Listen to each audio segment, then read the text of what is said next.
And welcome back, everybody, to another edition of NB8 right here on Wood TV Plus. We missed you all. Sorry we did not have an episode for you last week. Things kind of got in the way, but we're so glad to be back with another recap of the Detroit Pistons. We'll obviously be going over the state of the NBA as well, and we've got some fun things planned for the holiday season as well. AJ Evans, of course, joining us once again. AJ, so glad to have you back. Again, missed you last week as well, but, glad we're back together again. Of course, Phil. Thank you for having me. Like I always say, this is the best time of the year. Absolutely. Especially with all the Christmas Day games ahead. We're going to kind of go over some of those games and kind of also take a look back at Christmases of past and talk about some of our favorite NBA memories. Again, one of the biggest NBA holidays really is around this Christmas time. But we do want to begin with talking about some of the big news out of the NBA, namely being, again, this is a couple of weeks ago at this point, but a streak that we never thought would ever be broken was broken. LeBron James had a streak, an unbelievable streak of scoring at least 10 points in every single game that he played in. That streak lasted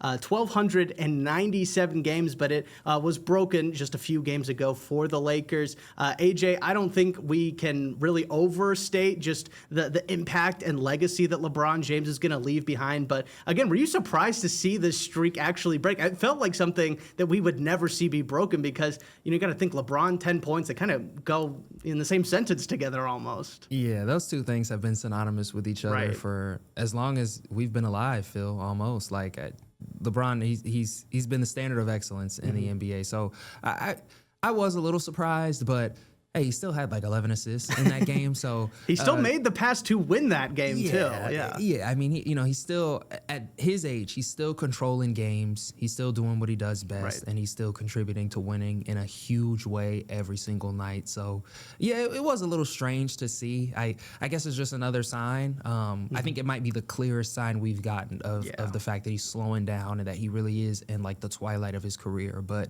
nonetheless, he's still going to be a productive NBA player from now until whenever he decides to hang it up. So it made me a little sad, but it's still cool to see. I think some people freaked out a little bit too much. The Lakers are doing fine. Yeah. He's doing more than fine. I'm not too concerned about it. Well, I think the freak out does stem from what you just said, is that it is kind of that first and really main a component of Father Time kind of stepping in to LeBron's legacy, because we've seen it. He's in his 40s. He's played 20 plus years in the NBA. I mean, he has done it all. And, you're like, what else can this guy do? Well, again, we just kind of saw that happen just a few games ago. Just so everybody knows, the first game that started this streak, again, that 1,297 games straight of at least 10 points for LeBron, that started on January 6, 2007. So we're what are we in? December of 2025. Wow. So gosh, I mean, I can't do the math right now. I'm not even going to try and embarrass myself, but we're looking at years and years and years of just dominance from LeBron. He couldn't keep it going, Phil, for 2 more years, make it 20 years in 2027. Right. Yeah. Exactly. Oh, man. Yeah, but again, it's still a great moment for LeBron in the sense that he can look back at all of those games and say, wow, I really did this entire streak. But again, maybe he can start a new streak. Let's see if he can beat this next one. Maybe play until his 70s even. Oh, yeah. 2037. Right. All right. Some other news in the NBA. We spent a lot of time talking about Chris Paul announcing that he was going to be retired, AJ, when that news first came down from Chris Paul. But since then, I mean, things have not been great for the Clippers. Yeah. And of course, Chris Paul. Of course, the Clippers, we know, one of the bottom barrel teams in the NBA right now, really struggling. And then the Clippers decide that, you know what, Chris Paul, we know we brought you in at the beginning of this year to kind of give you one last hurrah in one of your, most memorable towns that you've played in. But actually, I think we're good on him. And they have announced that they've released him. What kind of, I can't imagine any situation you'd be in where you're already struggling. You've got a guy who, name alone, will drag people into the stadiums to watch him and potentially see one of his last games ever. And you're like, no, we're good. We're past this. I do not know what the Clippers are thinking. Have not known what the Clippers have been thinking really all season long. Yeah, this whole situation has been really bizarre, and it kind of encapsulates where this franchise is right now, which is just in a really odd space, if we're being completely honest. The whole thing has been confusing. From the beginning, Chris Paul texted in the middle of the night or posted on social media that he was being sent home. Everyone was confused by that. Clippers came out with a statement that really didn't add much context besides the fact that they said they had kind of severed ties with him and would indeed be sending him home. And since then, there have just been a variety of reports coming from both sides. There was, at one point, I don't know if you saw, Phil, a report that Tyronn Lue and Chris Paul were not speaking with each other. Lue came out and said, no, they were indeed speaking with each other. Ramona Shelburne actually did a great piece for ESPN. I think it went out today, but she did a good article that kind of contextualized it all and talked about the fact that the Clippers deemed Chris Paul to be too disruptive at this point in their season, and which confused me because I Disrupted how? I mean, it's already bad. Yeah, and there are examples of him being disruptive where him trying to galvanize the team or talk in depth about losses. I don't understand how somebody can be disruptive when they're trying to contribute to winning. And Chris Paul has always been a vocal leader. He's always been he's always been a leader. He's always been one of the more prominent voices in any locker room he's ever been in, from I'm sure the time he picked up a basketball to now. That has not changed. It will not change. And I don't think he was in any way abusing the fact that he's a future Hall of Famer. I don't think he was, providing a bad example for the young players in that locker room, although this locker room has its own veterans, if we're being honest. But it just doesn't make much sense to me. And I think it leads me to a bigger issue, and I think a bigger struggle that many players deal with, which is they struggle to go out on their own terms, and they don't necessarily get that right. And many athletes don't. The majority of athletes aren't afforded that luxury. They're not able to go out on their own terms. They have to stop playing because they're hurt or they're not good enough or whatever the case may be. But Chris Paul has a right to do that. I think he's earned that at this point. He's put in so much time. He's a guy who's been in the league for 20 years now. It really is sad to see, especially given the fact that I felt like he brought the Clippers back to relevancy for our generation. Nobody was talking about the Clippers before that. Yeah. And yeah, it's really sad. This is a guy who's probably going to have his jersey retired, who should have his jersey retired by this franchise. And to call him into a hotel room in the middle of the night or at 11 p.m. and say, hey, you're kind of being too disruptive right now. Things are bad, but you're kind of making things a little worse. We're going to send you home. I don't think that's right. I don't. So it's been really sad to see. I do hope he's able to land with another team pretty soon. This is going to be his final season, as he's announced. So I hope he does get some sense of closure. Hopefully a team making the playoffs can pick him up and he can at least have that ride and enjoy it. But I think he's also more than capable of contributing to a team if he so chooses to be. But regardless of whatever that is, he can be an extension of the coaching staff. He can be a rotational player. Whatever he chooses to do, I think he'll thrive in. But it really is just a sad and bizarre situation. And I think this is just another example of the Clippers franchise handling things really, really poorly. Our final topic in this news cycle, that being the Oklahoma City Thunder, who were on a 16-game winning streak before it was snapped in their last game against the San Antonio Spurs in the NBA Cup. We'll talk about that a little bit later. But the fact that the Thunder, I mean, let's look at the Thunder's dominance so far this season. They are 24-2. On the season right here, on pace to beat the 2016, 2017 Warriors, who won 73 games for an NBA record, most regular season wins. Again, it stinks to watch a team in the Western Conference kind of beat up on your favorite team. But just watching the Thunder play, I don't even think they'll lose 5 games. It is like their last game, which was a loss to the Spurs. I mean, they needed a great performance from Wemby, Dylan Harper, Stephon Castle. They needed all these other elements to get them there. I mean, I don't know who else is even capable of beating the Thunder again. I mean, they're only at 2 losses, and we're almost at Christmas now. Yeah, I mean, 73-9 was like unfathomable when it happened. It's crazy too, because this season is so long. It's so long and extensive. It really does take a toll on you, and you need all of the stars to align. You need for guys to stay healthy. You have to still, manage your minutes properly. Everyone has to do a phenomenal job and just not only like delegating responsibilities, but just balancing everything every single night. And I mean, we're a quarter of the way through the season, and the Thunder have done it. They've done it remarkably well. They've done it as well as anybody has in NBA history. If that continues, it really will be a season for the ages for them. But, I mean, their dominance right now is unprecedented. Just to see a team that is this young that is also this selfless, that plays basketball the way that they do on both ends of the floor. It's been a treat to see. There's a lot of really good basketball.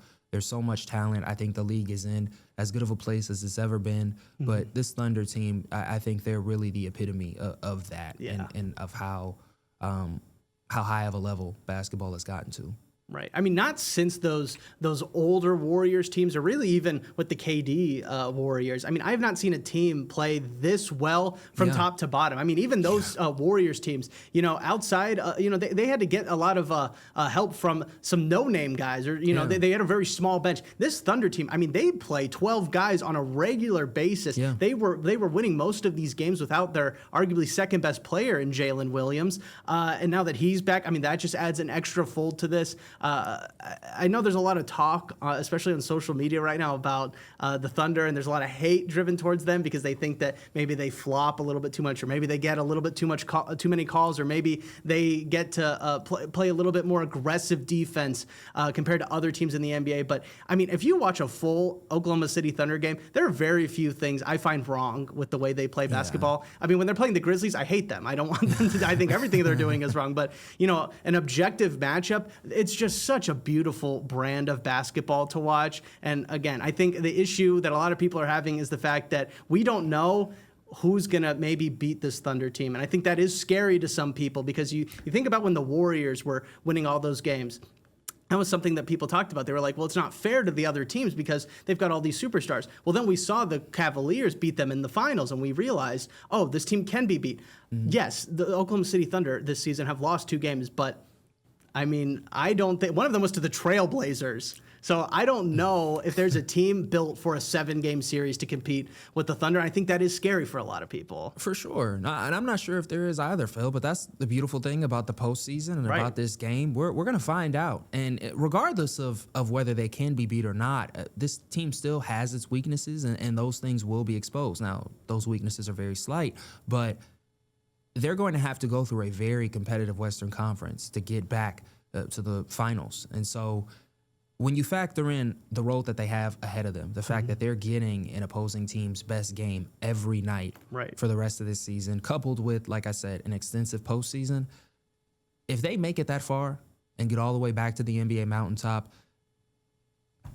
you got to toss your hands up and give them credit. You got to give credit where credit is due, because they really are a phenomenal franchise, and Sam Presti has done an incredible job building this team. He's always done an excellent job, I think, of retooling. The Thunder haven't had too many years where they've just been down. No, right. They just really haven't. They've always found a way to remain competitive and to remain relevant in some capacity, but he's done an incredible job of just building this team up, and he's kept them afloat.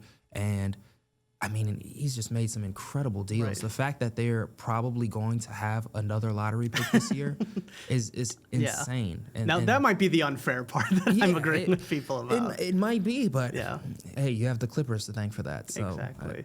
I don't know what to say, Phil.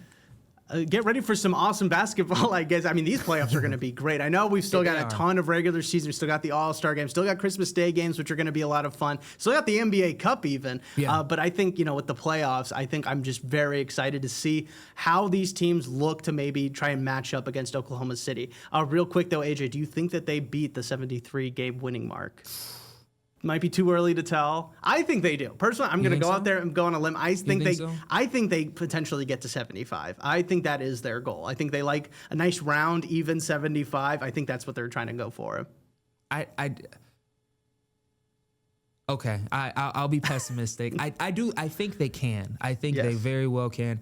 I don't think they will, just given the fact that somebody could turn their ankle tomorrow night and this whole thing could be a wrap. So I'll say no, just given the fact that I think injuries are bound to happen. I think it'll also come down to, and this is something that really isn't talked about that much, Phil, is guys choose to play through certain things and they don't play through other things. So if, I don't know, I don't want to put any player out there, but if someone does turn their ankle and the staff decides, hey, it's best that you sit out for 2 weeks and the Thunder hit a slump, or even if the ball stops going down, because teams do go through shooting slumps throughout the course of the season.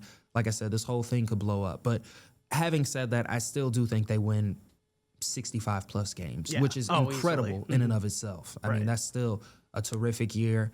I probably have them pushing, I would say, 69 wins. Yeah. 60. I think 69 wins is I think that's their probably medium, and I think they could win a few more, lose a couple more. Right. Yeah. No. Hopefully injuries don't get in the way. You want them to leave it all out on the court. If they end up not winning the 75 games, you want it to be out on the court, not because somebody was out. For sure.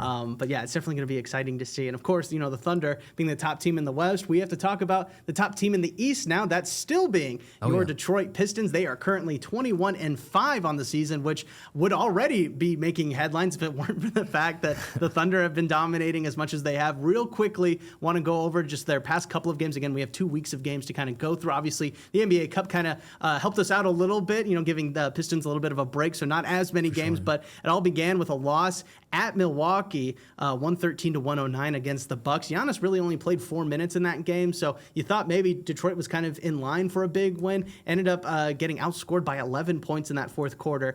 Blew an 18-point lead that they had in that game. So again, pretty gnarly stuff to see if you're a Pistons fan, but they bounced back the next game against the Blazers, winning 112-116. Again, great bounce back win. You had 6 guys in double figures, almost had 7. Isaiah Stewart finished with 9 in that game. Then they got some revenge against the Bucks.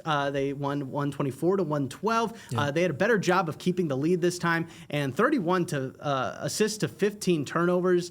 It's fine, I guess, but it's still something. Those turnovers still really plaguing the Pistons. Yes.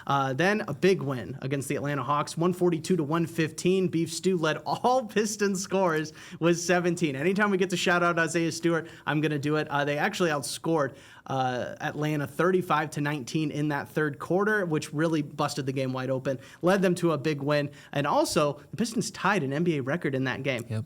They had 7 players in double figures in that one, and 12 players who played for the Pistons, who suited up, wore a uniform, actually checked into the game, scored at least 7. That tied an NBA record. And then we had Monday night's game, which was a really great game with Detroit coming out ahead of the Boston Celtics, 112-105. Let's talk about Jaylen Brown a little bit, because he seems to really like playing the Pistons this year. He had another 30-point performance. Again, just it was a little close going into that fourth quarter, even really late in the fourth quarter, but Detroit being able to pull away. Cade finished with 32, 4, and 10. A great seeing that from the star of the Detroit Pistons for sure. AJ, all through all those games, obviously Detroit still winning most of them and still dominating this season. Was there anything in particular that you really liked from what you saw these past 2 weeks from Detroit? Phil, I think I've liked the balance that I've seen. Seems like everyone, is starting to come together even more. I think everybody is getting a greater understanding of their roles at this point in the year. And I think the intensity, I feel like, has gone up a bit. Seems like they're making more of an effort, I think, to play out and transition a little bit more, which has been nice to see. I think we saw that a lot last night against Boston. We really saw this team try and push the tempo a little bit. One of my favorite plays, I think, of the season happened last night. Jalen Duren got a steal on Jaylen Brown, dove to the floor. As he hit the deck, he tossed it to Duncan Robinson. Duncan Robinson located Cade Cunningham sprinting up the floor. Cade took it and fed it to, I can't remember who. Oh, Tobias. He got the ball to Tobias Harris, who slammed it. Yeah. And so that play happened within the course of 2 seconds, and like 4 guys touched the ball.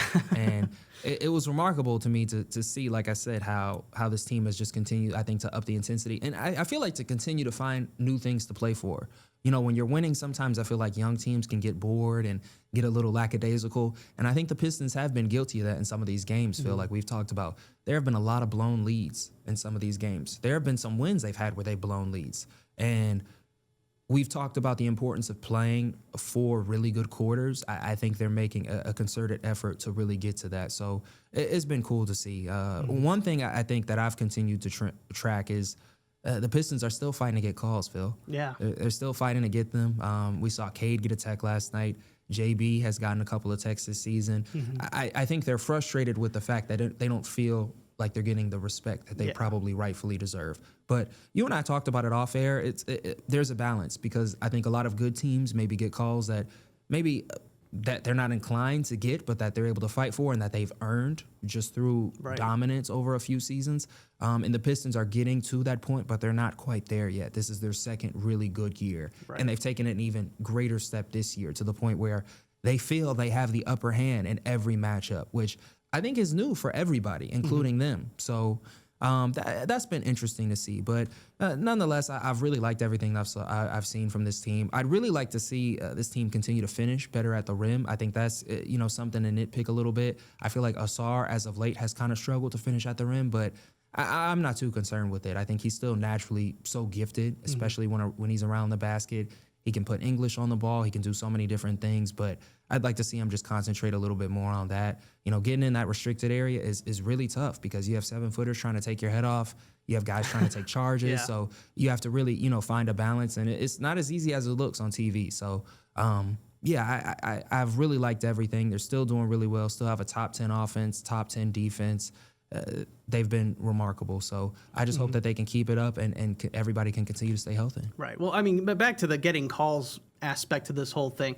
Again, Detroit is blowing teams out at this point. I mean, the way that they've been this year, and I hate to keep bringing up the past because we don't want to focus too much on the negatives, but you'd think just 2 years ago where this team was to where they are now. Obviously, an incredible turnaround, and that does kind of play in, I guess. I don't think the NBA is still kind of used to Detroit being this good. I think that they're still waiting. They still maybe associate, the blue, red, and white as being, a middling Eastern Conference team and not the talk of the NBA right now, which they are. So I think, again, it's just something that it will come with time. You got to think that they were playing in Boston. Boston won the finals 2 years ago. They still have guys on their team that were part of that championship team that have earned that respect. And I think, really in the next couple of weeks, maybe after the All-Star break, Detroit will start kind of benefiting from that respect a little bit more, because if they're able to take their lead in the Eastern Conference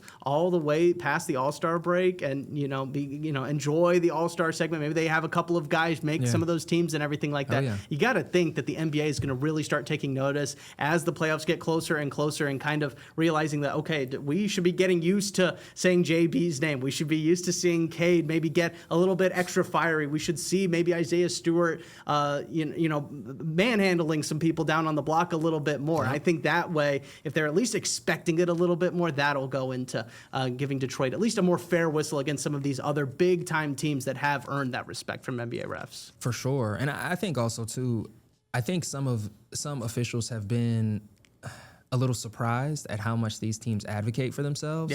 Like JB, Cade, Jalen Duren, they bark at refs, and I love it, but when they don't feel like a game is being officiated fairly, they let you know. And I know for a fact some of these officials are probably asking, who do these guys think they are? But, I mean, they're exactly who they think they are. Right. And they're proving that every night. So, like you said, I do hope around the All-Star break things begin to turn a little bit, especially when a couple of these guys make the All-Star game, because they very well should. But yeah, they're just going to continue to do so. And the playoffs is going to be an entirely different beast. But we're going to really get to see, because I felt like last year they didn't get that respect. And I felt like that was really clear across the league. If you saw the Pistons play against the Knicks, you saw the varying degrees of who the officials respected. The haves and the have-nots a little bit. Yeah. Correct. And so this upcoming postseason will be another test and another indicator of that for sure. Right. All right. Well, Detroit, again, still tops of the East right now at 21-5. Their next game is this Thursday. They're playing in Dallas. AJ, who do you like in that one? And how does Detroit kind of keep that going? We just saw Cooper Flagg score 42 against the Jazz. He's the youngest player to do reach that feat. Do you think maybe he continues it going? How does Detroit kind of match up well against Dallas? For sure. I mean, I think Detroit matches up well against anybody with the way that they're playing right now. Like I said, they're a super physical team. Right. I want to continue to see how they push the pace. I think I mentioned this earlier, but they've climbed now to top 5 in the league in pace. So I want to see them continue to just push the tempo, use their defense as an asset into their offense. But I think they match up really well. Cooper Flagg has seemed to have turned a corner. He seems like he's playing really well, and he's taking another step. I know it was a struggle for him, I think, just in terms of picking his spots. And also, too, Phil, what we talked about at the start of this year, I was worried about him being out there fending for himself. It's kind of exactly what the season has turned into a little bit. But he's a super skilled and talented player nonetheless. I've been impressed with him every time I've seen him. I think individually he'll probably have a pretty good game. I know Detroit's defense is going to be a test for him. So, I mean, even if he does struggle, this is one of the better teams in the Eastern Conference, and he's still finding his way. But I think the Pistons will take care of that one. I do.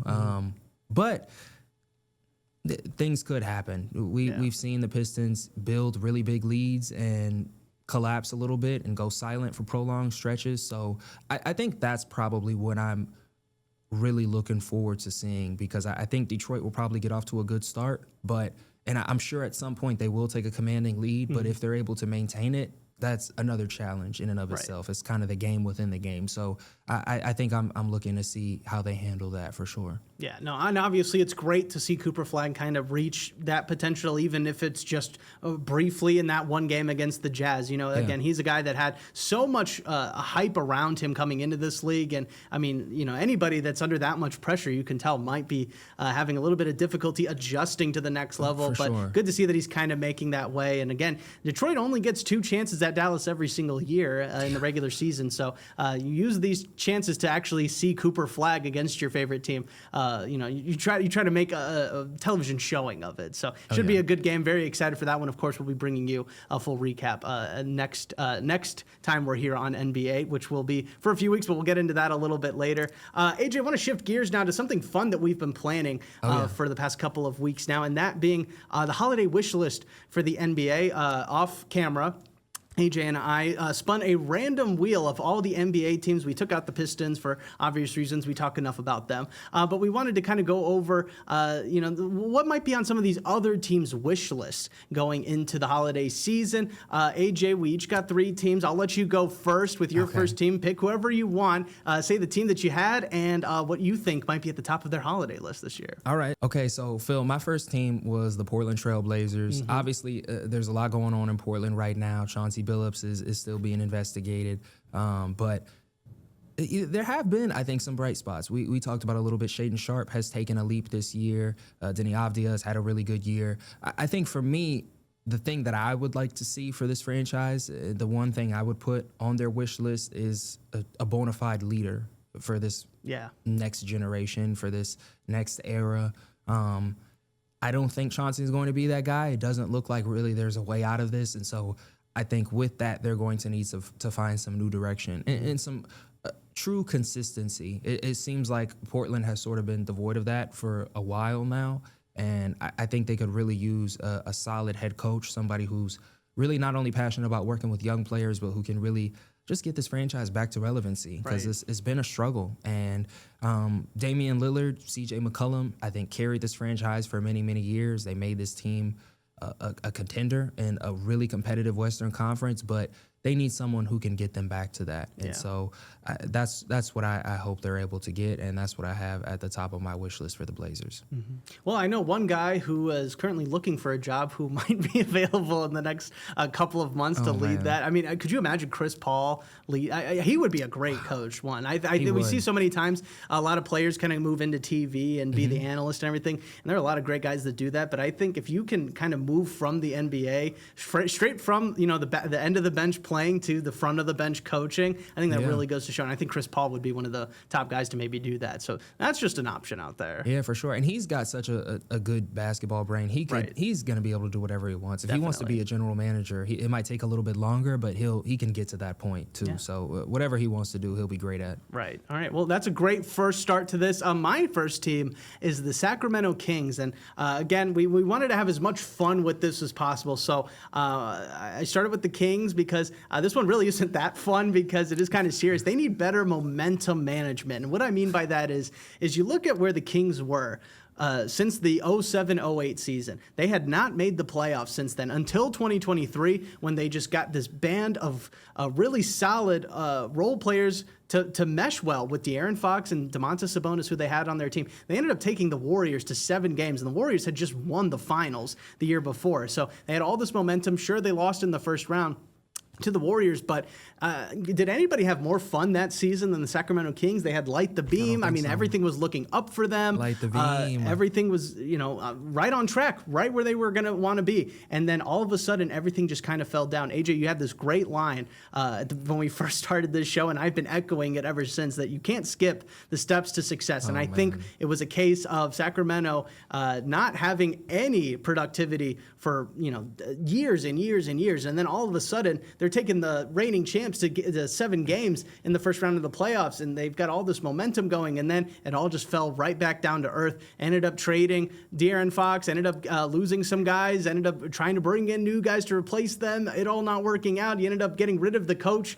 that brought you there, and Mike Brown, hiring Doug Christie. There's issues right now between the front office, the coaching staff, the players, everything. Again, I think what the Kings need more than anything else, and I'm hoping that they're asking Santa for this year, it would be to have some better momentum management, or maybe have somebody in there to be like, okay, guys, let's calm down a little bit and let's get back down to earth. Let's focus on what the task is at hand, and then save some time to celebrate when you are actually accomplishing things again. There's nothing wrong with having fun while you're a middling team and kind of trying to take that next step, but again, you don't want to just let that become the whole goal, is to make the first round of the playoffs. The goal for any NBA team, no matter how bad you are, should not be to make the playoffs. It should be to win the finals. Yeah, for sure. No, Phil, I think you've made some excellent points. I mean, so do you think they've got truly ahead of themselves? Yes. I think you got to think that the Kings were, again, another team that was just kind of stuck in mediocrity. I mean, you had guys years. Like, DeMarcus Cousins, who,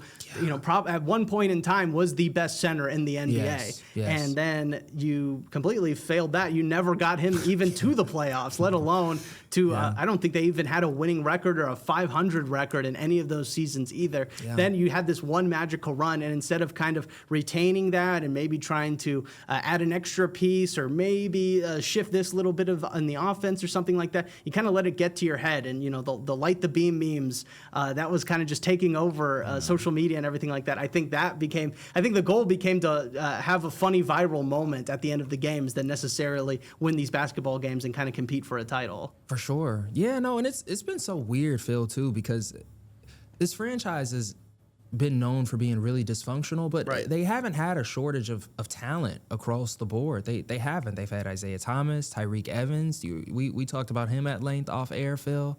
DeMarcus Cousins. There have been so many individual stars that have come through Sacramento who, for whatever reason, the franchise just hasn't been able to build around. So, yeah, no, it's tough times once again in Sacktown for sure. Definitely.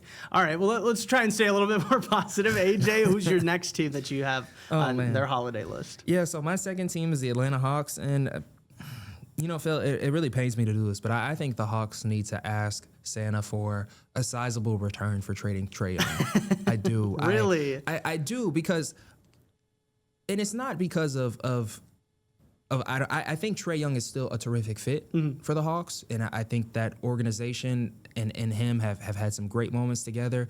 They're once again one of those teams that we talked about. They got a little ahead of themselves. They made the conference finals, and it didn't seem like they felt they had or needed to do more with their roster when they did. I think they overperformed and outperformed the expectations for that year, and since then, it's been a rough road. But in the midst of that, Jalen Johnson has emerged. Phil, this year he's averaging 22, 10, and 8. And I think it's fair to say you have a certified star you can build around if you so choose to do so. But having said that, it doesn't seem like the Hawks really want to commit to Trae Young. It seems like he's always at the top of trade rumors every year. It seems like that's becoming an annual thing. He's had to publicly respond to it multiple times. So at this point, go ahead and trade him. If it's really not working, if you're going to flirt with the idea of trading the man every year, go ahead and do it. Get a sizable return. Try and do right by him. Maybe work to get him to a location that he wants to be at, and go from there. I do think that could be reasonable for everyone involved, just because it seems like at this point, it seems like there's a narrative that the team is almost better off without him, and that they have a better defensive identity and stuff without him, which is not necessarily fair to him. Trae Young is always going to be chastised for his defense. Like, he's always going to have to deal with that because he's a smaller guard. But it is something that I think the Hawks do need to strongly consider. And at this point, if they do feel it's worth it, they just need to go ahead and go through with it, because where there's smoke, there's fire. And I know for a fact these rumors aren't just coming out of nowhere. They definitely are coming from the organization. The Hawks have definitely explored the idea of trading him. They have had to have done so, because it comes up just way too much, Phil. So I think they need to ask Santa for that. Yeah, I mean, I'm trying to just wrap my head around the idea of Trae Young not playing in an Atlanta Hawks uniform. Yeah, I feel like that is hard. kind of, like the two parties were meant for each other. But like you said, I mean, Jalen Johnson is having quite the season. And I would honestly, at this point in time, kind of maybe be leaning a little bit more to having him as the face of the franchise, because he can do, I guess, more. I know Trae has had a lot of great moments, and he's an incredible shooter and passer. But you got to think, he is kind of a liability on the defensive side of the ball when he's not getting the ball. I mean, what does he really kind of bring to the offense besides maybe some additional attention? So again, that's not a bad idea. I would be curious to see where he might end up, or what the Hawks would be able to get from him. You'd have to think, you see some of these other guys get traded. Desmond Bane, he was able to get for the Grizzlies some 4 first-round picks and a couple of players. So, you got to think Trae Young kind of maybe on that upper echelon ahead of Desmond Bane. What could that return even look like? Yeah, Trae Young is really talented. I think the market for him would be really unique in the fact that there are a handful of teams that you and I wouldn't even be able to think of right now that would consider trading for him. Right. I really do think that. And I think there are a handful of guys that teams may deem right now to be untouchable, or guys that they want to keep for the foreseeable future, who they would be more than willing to trade if Young became available. Right. So, it'll be interesting to see, but I think it's something they should consider putting at the top of their wish list for Christmas. Yeah, no, that's not a bad one. My next team is the Phoenix Suns, and I decided that they need a bit of a time machine, a hot tub time machine even, maybe, and kind of going back to the 2023 season. They had just had that really dramatic loss to the Dallas Mavericks after blowing that lead in the playoffs. So, again, there was, everybody was saying, you guys just came back from the finals, you kind of took a step back, and Luka torched you guys, and everybody's talking about how bad the Suns are now, and blah blah blah blah blah. So the team decided to just completely blow it all up, and they have not been back since. I mean, you got to think this team was on the precipice of winning the NBA Finals before Giannis kind of went nuclear and took over that finals series, and led the Bucks to a championship, kind of pushing Chris Paul, Devin Booker, DeAndre Ayton. I mean, they had Mikal Bridges, they had Cameron Johnson, they had all these guys and a really great core. And even, again, that next year, they were even better in the regular season, and then they just ran into a buzzsaw that is Luka Doncic. I mean, that just happens sometimes. And instead of panicking like they did, trading off everybody, trying to get, they brought in KD, and I love Kevin Durant as much as the next guy. He is not better than having 5 guys that can get you at least 15 points a game. Yeah. Because that's what that starting lineup, those first 6 guys off the bench, that's what they were doing. They were at least providing that. KD would have to average 40 plus points to kind of make up for that. And I just never really saw that as the best way. I mean, it's definitely going to probably get more people into the stands having KD versus, some of these other guys. But at the same time, look what's happened to the Phoenix Suns now. Now you're looking at a Suns team that, sure, they're in the playoff race right now, but are they going to be at the end of the season? Does anybody think that this team could compete for a finals? I don't know where they would be if maybe they kept everybody, but I'm thinking about it right now. A team with Mikal Bridges, Cameron Johnson, DeAndre Ayton, Devin Booker, and even an aging Chris Paul. Maybe you replace him with somebody else and maybe have him come off the bench. Even then, I still think that's a better shot at winning a championship than whatever you're doing in Phoenix right now. So for Christmas, I think they should ask for a time machine. Yeah, no, Phil. I mean, Santa's got those just lying around. Yeah, probably. oh yeah, for sure. Those are being made in the North Pole as we speak. You brought up some excellent points though. I think people forget how well positioned this team was at one point. Not too long ago, they were in a prime spot to not only compete for now but for the next decade, and they essentially mortgaged all that to win a championship now, and it backfired tremendously, and they've been reeling ever since, for being honest. And like you said, this is still a talented roster. At the end of the day, you still have Devin Booker, who is one of the best players in the league, but I mean, like you said, the ceiling is not too high for this roster right now with the way it's currently constructed. So, yeah, I mean, I think that's an excellent gift that the organization will be very grateful for, Phil. Yeah, well, you got to think. I mean, since that finals run, they've gone through 4 coaches. They're on their 4th coach since then, and nobody even talks about that because the Suns again, just a few years ago, were in the finals, and now everybody I don't think it's really hit too many of us that they really have fallen off this far. Well, they were. I think they were kind of in a position that the Bucks are kind of in right now, where you're trying to make your superstar happy, and you were just so close to you were still competing. You were still one of the teams, one of the few teams that was really in a position to win a championship, and you're just trying to, move these parts around, move this part around to hopefully get back to that. And before you know it, you look up and you're further from that than you have ever been. Right. This is what the holidays are all about, right? Looking at everything with rose-colored glasses, trying to just, make the best of whatever situation you're in. Oh, yeah. All right, AJ, your last team on this holiday wish list. Yeah, so, Phil, I got a little bit crazy with this one. My last team was the Brooklyn Nets. And going off of the time machine, I think the Nets need to ask Santa to move back to New Jersey. I do. I really do. I know. It's gotten to that point, huh? No, it's not only because of the... It's not because things are going bad right now, although that has helped. But no, I mean, when this franchise moved to Brooklyn, I think it was one of the biggest stories in sports. It was huge. Everyone wanted to be a part of it. Jay-Z, was talking about it in his songs, and Jay-Z was also a minority owner for a while before having to share his interest. But I feel like the Nets haven't had much of an identity since they've been in Brooklyn, really. And outside of the ill-fated trades for Darren Williams, Kevin Garnett, Paul Pierce, Kyrie Irving, Kevin Durant, it just hasn't worked. And it still feels like, similar to what we talked about with the Clippers earlier, they are in the shadow of the bigger team in town.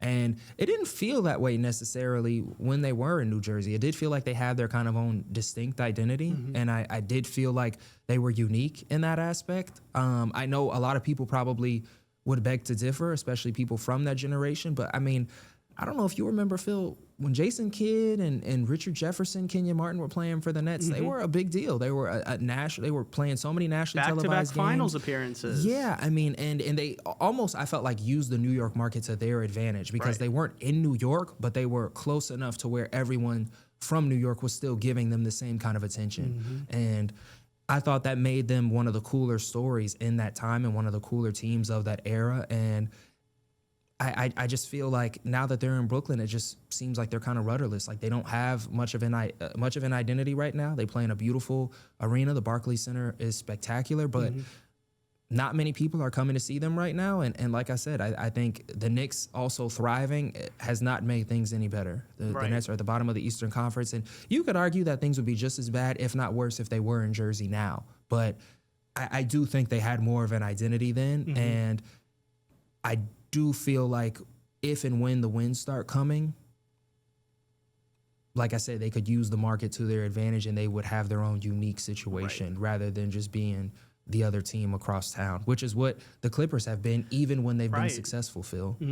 Well, I mean, even looking at the Nets, I mean, New Jersey, even if they just moved there, even if maybe things were the same team, same winning percentage or whatever, you got to think that's the hottest ticket in town in New Jersey, probably. In New York, I would say the Nets are probably the 4th best basketball team in New York right now, because you got the Knicks, got the New York Liberty, of course, in the WNBA, and then St. John's. They play at Madison Square Garden. I would much rather go see Rick Pitino and the Red Storm, take on anybody in the Big East right now than maybe go see Michael Porter Jr. and the Brooklyn Nets do whatever they're trying to do. So again, you got to just I like that move actually. I never liked them leaving Jersey in the first place. It was like cool and flashy at the time, but again, I think you have a team with a lot of history that the New Jersey Nets had, and kind of just are like, all right, well, let's just move them to Brooklyn because it'll be easier. You know, we can attract more fans, I guess, from New York. But again, you're battling with other things in New York right now. Like the fact that the Knicks sell out every night is always crazy to me because, you know, if you go to New York City, I mean, there's a million things to check out. And the fact that they're still able to do it,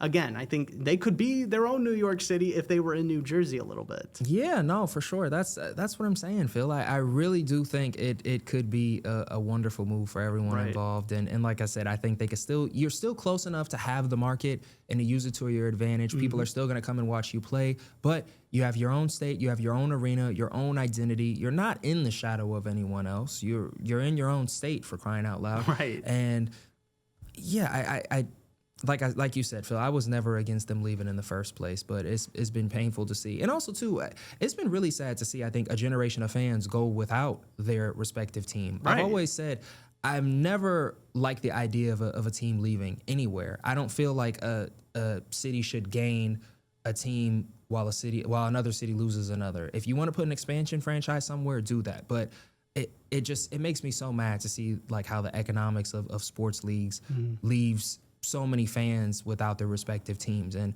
there are a bunch of people in Jersey who went to games and who were season ticket holders, generations worth of fans who don't get that now. And some people may argue, oh, well, Brooklyn's close enough, but it's not the same, though. No. There's a big difference between driving 15 minutes to an arena and sitting in God knows how many hours of traffic trying to go to a Nets game. Definitely. Yeah, no. Again, I'm in favor of that move. I think, Santa, if you're listening, that should be if you're going to take any of these wishes, take that one for sure. My last team, though, again, kind of went a little bit crazier. I kind of tried to stagger them a little bit. This is one that I'm really proud of because I think that the Washington Wizards, that's my team, I think that they desperately would love for this to happen. It would be a Christmas miracle, so to speak, if it were to happen. And that would be relegation down to the G League, the NBA G League. Look, the Wizards, I don't think we've talked about them yet on this show, and that goes to show just how bad they are. They are 4-20. They're one of the worst teams in the league, but it's not even that they're bad. It's that they're irrelevant. The irrelevancy behind, again, Washington, D.C. is one of only a handful of cities to have 4 major sports teams there. And nobody is paying attention to the Wizards. Nobody wants to pay attention to the Wizards because they're bad. And they have, could you name their starting 5? Could you name 2 players on the Washington Wizards right now? Anybody? AJ, you yourself. Can you think of? I can name 2. CJ McCollum and Alex Sarr. They both play. Yeah. I could not name their starting 5. Exactly. Yeah. So again, there's so many things about this Wizards team that is just so unknown, and again, it's to the point where people aren't even trying to maybe break down like, oh, well, if the Wizards did this, or maybe if they made this move, or, trade for this guy, or maybe focus on developing these certain guys to do these certain things. It's not even like that. Everybody is just kind of collectively agreed that, okay, if you're looking to maybe dump an aging, expiring contract, send them to Washington. They'll send you a draft pick. I feel like that's kind of what they've become. So why not get relegated down to the G League, be a competitive G League team, probably win the G League, and then, again, have an NBA affiliate that you could kind of send some other guys up and, help that out. When the Denver Nuggets won the NBA Finals, they give a lot of credit to the Grand Rapids Gold because they had a couple of two-way guys, and then, of course, all their draft picks and players that they want to, maintain ownership of, they're all here in Grand Rapids. So, again, the G League team does get some credit for NBA Finals wins. I think that might work for Washington. Yeah, you think so? I think so. It's better than whatever they're doing right now, right? Yeah. No, Phil, I think you might have a point. It's that we've talked about some directionless franchises before, but they're definitely high up there. It's been a struggle for many, many years now. Mm-hmm. Really since John Wall and Bradley Beal left town. Yeah. It's been a rough road. It really has. And the crazy thing is, too, I think, is that they have a lot of individual talented young guys. I like Bub Carrington. Mm-hmm. I like Alex Sarr. But they just have been unable to But are you turning on a Wizards game to see them? Let's say the Wizards are playing not the Pistons, not a good team. Let's say they're playing, name any team, the Mavericks. Let's say the Mavericks. They got Cooper Flagg. Are you tuning into that game, though? Maybe to see Cooper Flagg. I'm not tuning in to see the Wizards play basketball, though. Yeah, if there isn't another game on, I probably won't. And like you said, also, too, it's become a place where a lot of expiring contracts are dumped, which is not good. You don't want to be anybody's wasteland. You don't want that. Right. Well, and you think you got some of these older guys, Chris Middleton, CJ McCollum, stuff like that. I think those guys would probably go for 30, 40 games in the 30, 40 points in the G League. Man. I mean, that might be kind of fun to watch at least a little bit. If you do have some of these older guys on your team, maybe you're putting out 5, 38, 40-year-old guys and just giving them one last hurrah. That could be kind of fun to watch a little bit. Yeah, it could be. Let them turn back the clock a little bit, do what they do best. Those guys are still so talented too. It's tough because I think both of those guys have a lot left in the tank still. Right. I do.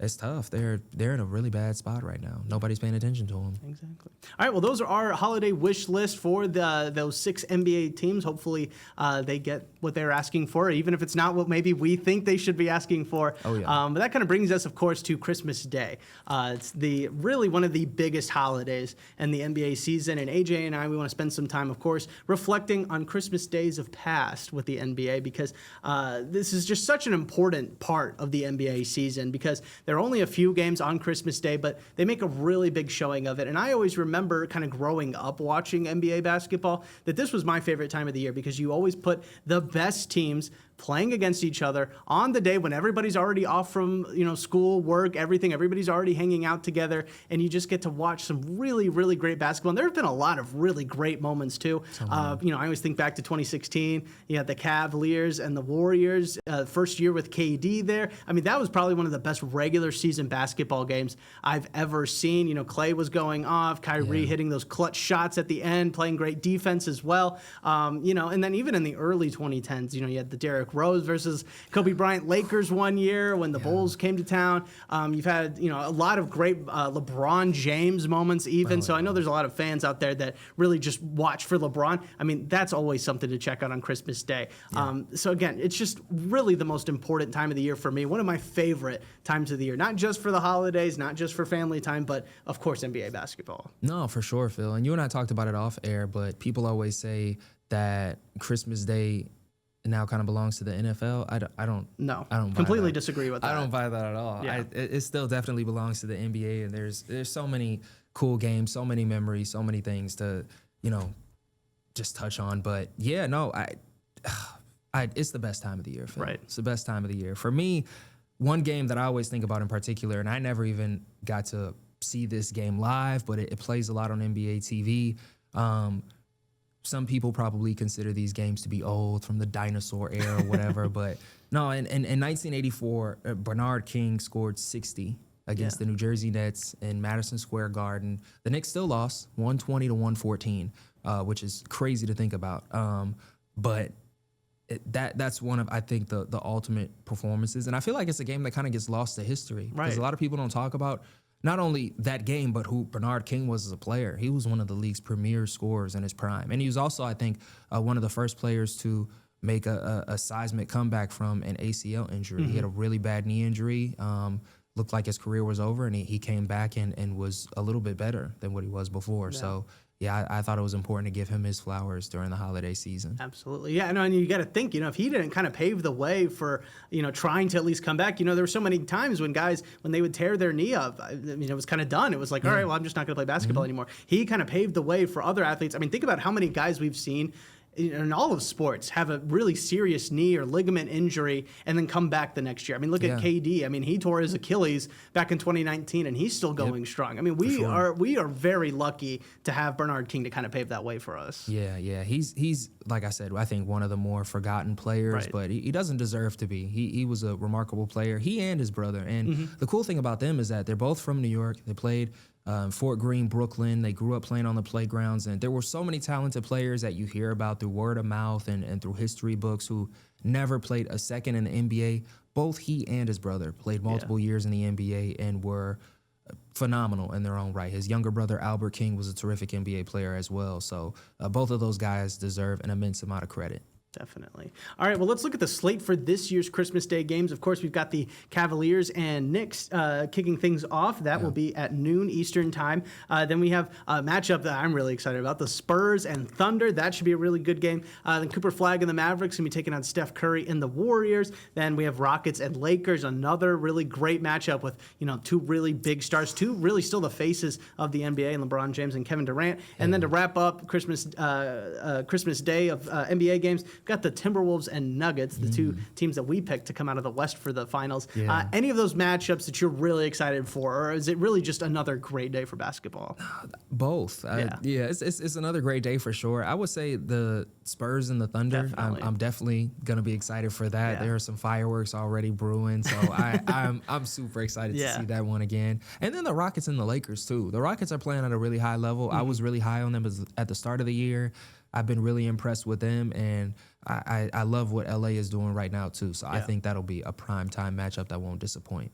Well, and of course, they like I said, on Christmas Day, the NBA tries to put some of the best teams in these games. And one team that is probably shocking to see for a lot of people is that the Detroit Pistons are not playing on Christmas Day. Obviously, the schedule comes out well before we knew how good the Pistons were going to be. But do we think, based off what they're doing this year, that potentially we could have a Detroit Pistons Christmas Day game next year? I hope so, Phil. I think they definitely deserve to have one, but you and I talked about it off air. I don't feel like the league likes to give a lot of small market teams the credit they rightfully deserve, especially when the scheduling comes out, because Christmas Day, that's a prime time slot for the NBA. And so you want the premier teams playing. So I guess it'll just depend on how the people in New York feel about Cade and the Pistons when it's all said and done. But I think they definitely deserve to have a slot. I would even go as far to say that they deserve to play at home on Christmas Day. But I don't know, Phil. What do you think? Do you think the league would be inclined to put them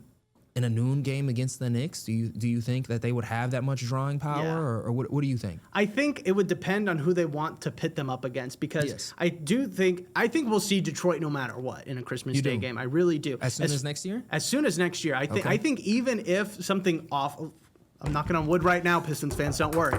But I promise, if something like, let's say that maybe they didn't end, the season did not end the way that they wanted to. Maybe they made it to the first round and maybe they got knocked out early in the playoffs again.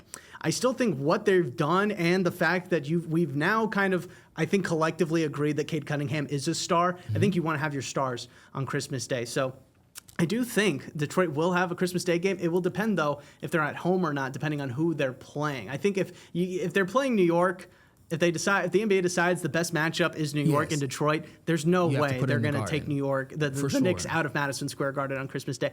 But say, I'm looking at some of the other teams in the Eastern Conference right now that are playing really well. I mean, Cleveland, I think a Cleveland or a Pacers-Pistons series maybe with Tyrese coming back next year, Tyrese Halliburton, that could be really good. I think if they're playing somebody not the Knicks or maybe not the Celtics, I think definitely we could see it in Detroit again. I think if, to your point, if there is a conference finals or even a conference, or even like a semifinals with the Cavs and the Pistons, and there are a lot of fireworks and it goes 7 games, I think the league would eyeball that and they would 100% put them against each other. I do. I think the postseason might be a dictator of that, though. I'm not.